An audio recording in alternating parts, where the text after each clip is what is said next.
আসসালামু আলাইকুম। আজকে আমরা এই ভিডিওতে দেখব Adobe Photoshop সফটওয়্যারে আমরা যখন কোনো একটা ছবি নিয়ে কাজ করি, সেই ছবিটা আমাদের হিস্টরিতে থেকে যায়। Adobe Photoshop এর হিস্টরিতে থেকে যায়। যার কারণে অনেক সময় আমাদের এটা ক্লিয়ার করার প্রয়োজন হতে পারে বা যেকোনোখানে প্রয়োজন হতে পারে। তো সেই প্রয়োজনে আমরা কিভাবে এই হিস্টরিটা ক্লিয়ার করব সেই বিষয়টাই আজকে দেখব এই ভিডিওতে। তো প্রথমে আমি Adobe Photoshop ওপেন করে নিচ্ছি। ওপেন করে নেওয়ার পর এখানে দেখতে পাচ্ছেন যে আমার রিসেন্টলি কিছু ছবি আছে যেগুলো নিয়ে আমি কাজ করেছি।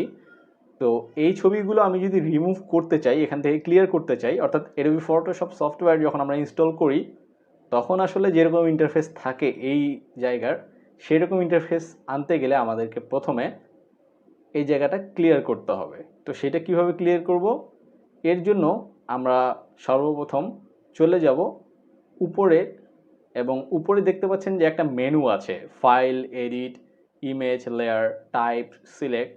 এই মেনু থেকে ফাইলটা সিলেক্ট করে দেব। তো ফাইল সিলেক্ট করে দেওয়ার পরে আমরা এখানে ওপেন রিসেন্ট নামে একটা অপশন পাবো। সেখান থেকে দেখতে পারবেন যে আপনার যে ছবিগুলো ওপেন আছে সেই ছবিগুলোর নাম এখানে আপনারা দেখতে পারবেন। তো সবার নিচে যেটা ক্লিয়ার রিসেন্ট ফাইল লিস্ট যেটা আছে, এই ক্লিয়ার রিসেন্ট ফাইল লিস্টে আপনারা ক্লিক করে দিবেন।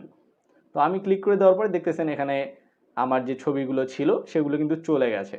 অর্থাৎ আমরা যখন Adobe Photoshop সফটওয়্যার ইনস্টল করেছিলাম, তখন কিন্তু আমাদের কোনো হিস্টোরি ছিল না, ঠিক এরকমই একটা ইন্টারফেস ছিল।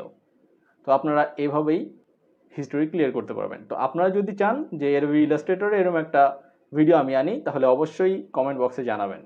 এতক্ষণ ভিডিওটি দেখার জন্য ধন্যবাদ। আশা করি খুব দ্রুত পরবর্তী কোনো ভিডিওতে দেখা হবে। ততক্ষণ ভালো থাকবেন। আসসালামু আলাইকুম।